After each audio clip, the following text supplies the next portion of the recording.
Hello friends, welcome back to my channel.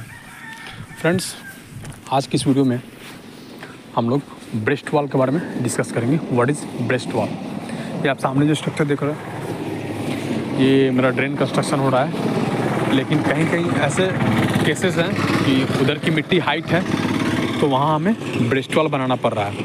आप देख रहे हो थ्रू आउट, देखो जिधर की मिट्टी उधर की हाइट है उधर हमें दूसरी तरफ ब्रेस्ट वॉल बनाना पड़ रहा है। आप इस तरफ देखो, सिर्फ मेरा वॉल है नॉर्मल सा, मतलब जो ड्रेन होता है, ड्रेन कंस्ट्रक्शन नॉर्मल होता है, वो ड्रेन कंस्ट्रक्शन है नॉर्मल सा इधर, जिसकी हाइट है 0.9, राफ्ट के बाद से 0.9 है और 6 इंच एंड 150 का वॉल थिकनेस है। स्लैब थिकनेस भी है 150 mm है।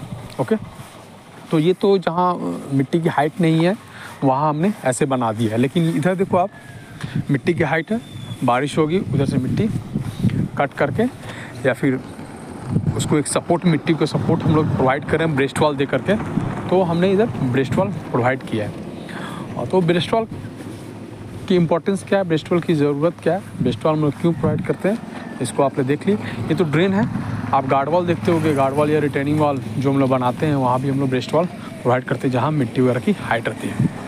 ओके, अच्छा, उसके बाद जब हमने इसकी ब्रेस्ट वॉल बना दी है तो इसमें हमने वीफॉल पाइप भी 4 इंच का 100 mm का वीफॉल भी प्रोवाइड कर दिया है कि अगर बारिश वगैरह पानी अगर सीपेज हो तो फिर डायरेक्ट ड्रेन में हमारा पानी आ जाए।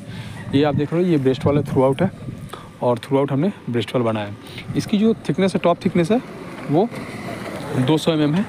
आप देख लो, 200 mm टॉप थिकनेस है और बॉटम में है इसका 400 mm। इसकी अभी साइड पे हो तो पेन पेपर है नहीं, मैं अपने देखता हूँ, मैं आपको समझा पाऊँगा। और ये देखो, जैसा कि ये हमारा ऐसी ही इसकी ड्राइंग होगी, देखो टॉप में, और उसके बाद से नीचे विड्थ इतनी इसकी हो जाएगी। ठीक, तो ये देखो, इसकी टॉप में है 0.2, बॉटम में है 0.4 और इसकी हाइट है 2.4। तो हमें करना क्या है, ऊपर टॉप में 200 रखना, नीचे 400 में जाकर भी जो अंदर तरफ रहेगी, देखिए अंदर तरफ स्ट्रेट रहेगी और बाहर तरफ ये स्लोप हो जाएगी। मैं आपको अभी दिखा रहा हूँ, कंस्ट्रक्टेड एरिया है हमारा। ये देखो, आप इसको आप देखोगे तो ये देखो,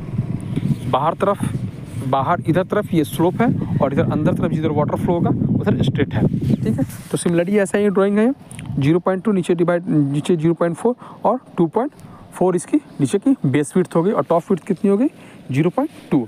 तो ये साइड से आप देख लोगे, अभी से काट करके डाउन किया गया था, लेकिन आगे आप जो देखिए, आगे जो हमने बनाया है उधर मिट्टी की हाइट है। ब्रेस्ट वॉल हम लोग इसी मिट्टी को सपोर्ट करने के लिए, मिट्टी कट के ना है, फ्लो ना है, इसलिए हम लोग ब्रेस्ट वॉल प्रोवाइड करते हैं। अभी ये तो मेरा RCC वॉल है, लेकिन कहीं कहीं यहाँ पे बॉर्डर मेसनरी भी करना होगा। ठीक है, तो यहाँ तो हमारा मान लो कि हमारा बेस विड्थ और टॉप विड्थ दिया हुआ है, तो आपको स्लोप मिलाने में कोई दिक्कत नहीं हुई। हाइट गिवन है, आपने यहाँ से यहाँ 2.4 माप लिया, ऊपर का टॉप विड्थ है, नीचे 0.4 है, तो उधर साइड से आपने स्लोप को मिला दिया। लेकिन अगर बेस विड्थ ना हो, रिटर्न वॉल या बोल्डर मेसनरी का आप गार्ड वॉल कर, अगर बेस विड्थ ना गिवन हो तो आप लोग बेस विड्थ कैसे कैलकुलेट करोगे उसको मैं आपको बता देता हूँ। देखो, बेस विड्थ कैसे कैलकुलेट करेंगे। बेस विड्थ कैलकुलेट करने के लिए क्या करेंगे, ऊपर टॉप की विड्थ हमारी गिवन होगी, यहाँ तो मान लो 0.2 है, लेकिन वहाँ अगर बॉर्डर मेसनरी हो तो आपको 0.5 या 0.6 होगी। तो यहीं का हम एग्जांपल से लेते हैं, ये 0.2 है और नीचे का विड्थ हमारा 0.4 है। ठीक, नीचे का विड्थ हमें कैलकुलेट करना है सपोज। ठीक है, बेस विड्थ हमें कैलकुलेट, तो ऊपर का हमने टॉप विड्थ ले लिया और हाइट हमने ले लिया, जो हाइट हमें 2.4 है और इसका स्लोप तो यहाँ गिवन नहीं था, लेकिन जो भी स्लोप हो, मान लो 1:1 हो, 1:5, 1:10, जो भी 1:20 जो भी हो, तो 0. तो हम क्या करेंगे, जो उसकी हाइट होगी यानी 2.4 हाइट हो, डिवाइडेड बाई जो उसकी स्लोप गिवन है, सपोज 1:20 हो, सपोज कर लिया, तो 2.4 डिवाइडेड बाई 20 प्लस में जो उसकी टॉप विड्थ जो 200 हमारी दी हुई है, प्लस में 0.2 कर देंगे तो हमारी जो बेस विड्थ है वो कैलकुलेट हो जाएगी। यहाँ देख लो, मैंने अभी किया है तो इसके हिसाब से किया तो बहुत ज़्यादा विड्थ आ जा रही है, लेकिन मेथड यही होगा। हाइट हमने 2.4 लिया, स्लोप मान लो 1:3 लेंगे, 1:3 होगा नहीं, क्योंकि 1:3 के हिसाब से करेंगे तो विड्थ बहुत ज़्यादा, 1 मीटर से ज़्यादा विड्थ हो जाएगा। तो स्लोप अभी यहाँ तो गिवन नहीं है, लेकिन ड्राइंग में अगर जिस साइड पर आप जहाँ भी काम करो, अगर वहाँ slope suppose boulder masonry work कर रहे हो तो वहाँ स्लोप गिवन होगा तो वो स्लोप ले लेंगे। तो स्लोप ले लिया हमने। उसके बाद से हमने विड्थ यहाँ हमारी 400 mm है, हमने 400 mm ले लिया। तो बेस विड्थ हमने फाइंड करने के लिए क्या किया, 2.4 डिवाइडेड बाई 2 जो स्लोप जो लिया वो 3 ले लिया प्लस 0.2। इसको कैलकुलेट करेंगे आप तो हमारी नीचे की बेस विड्थ कैलकुलेट हो जाएगी। तो ये हमारा रहा बेस विड्थ निकालने का फॉर्मूला। ठीक है, हमने बेस विड्थ कैलकुलेट कर लिया। अच्छा, सपोज अगर मान लो आपको आरसीसी ड्रेन में ही आपको ब्रेस्ट वॉल बनाने का मौका मिले तो आप कैसे बनाओगे, इसकी बीबीएस कैसे होगी उसको देख लेते हैं। तो बीबीएस जो होगी हमारी, एक आगे मैं दिखा दूंगा आपको, यहाँ पहले समझ लो। एक रॉड आपको यहाँ से एल होगा और नीचे स्ट्रेट जाएगी, वो भी अंदर, वो बाहर की तरफ, मतलब अंदर की तरफ एल होगी। अंदर की तरफ एल करने का मतलब जिधर पानी फ्लो होगा तो वो रॉड नीचे तक जाएगी। जो बॉटम का सरिया है, बॉटम का जो बार है ड्रेन का, उसमें जाकर के वो मिलेगी। कब बॉटम के बार के नीचे नहीं, नीचे अगर 25 mm कवर दिया, उसके बाद से आपने राफ्ट जो नीचे ड्रेन में राफ्ट का रॉड बांध देंगे, वो रॉड बांधा और उसी रॉड में यहाँ की जो रॉड होगी, यहाँ की जो रॉड राफ्ट के रॉड के ऊपर जाकर के बंधेगी, राफ्ट के बॉटम के रॉड में, टॉप के रॉड में नहीं। क्लियर है?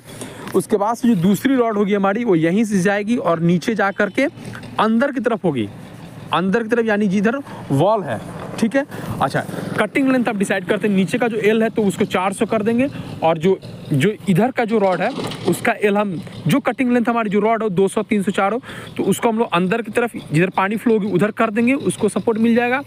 और जो इधर आउटर वॉल की जो रॉड होगी जो स्लोप में है, वो स्लोप में जाएगी और वो भी जा करके इधर पानी फ्लो उधर ही मुड़ेगी, बाहर की तरफ नहीं जाएगी, बाहर की उसको सपोर्ट नहीं मिलेगा, उधर कास्टिंग नहीं होगी, तो वो भी अंदर की तरफ मिलेगी। तो उसकी जो कटिंग लेंथ नीचे की एल की हो जाएगी।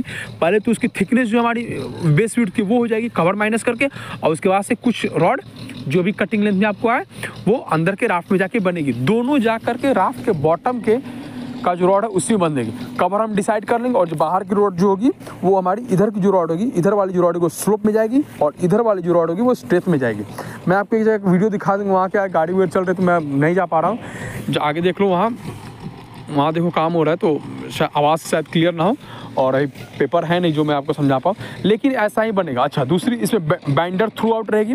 उसके बाद से जब हमने इसको बॉटम में बांधा, उसके बाद टॉप पे एक रॉड आएगी।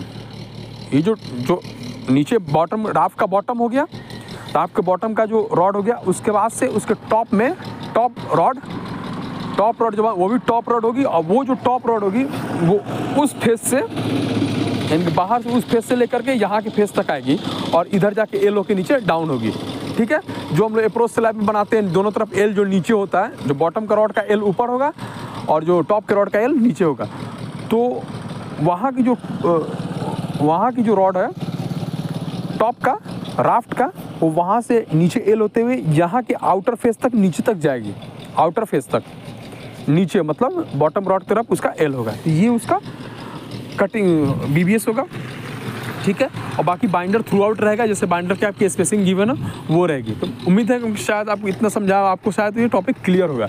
बाकी जो ग्रेड होगी, कंक्रीट की जो ग्रेडिंग होगी वो होगी, और पीवीसी पाइप जो हम लोग लगाएंगे, ये टॉप में आकर के हम लोग पीवीसी पाइप लगा देंगे। ठीक है, सो फ्रेंड्स, ये था हमारा ब्रेस्ट वॉल किसे कहते हैं प्रैक्टिकली मैंने आपको दिखा दिया। ये आरसीसी ब्रेस्ट वॉल है, कहीं आपको बोल्डर मेसनरी ब्रेस्ट वॉल मिलेगा।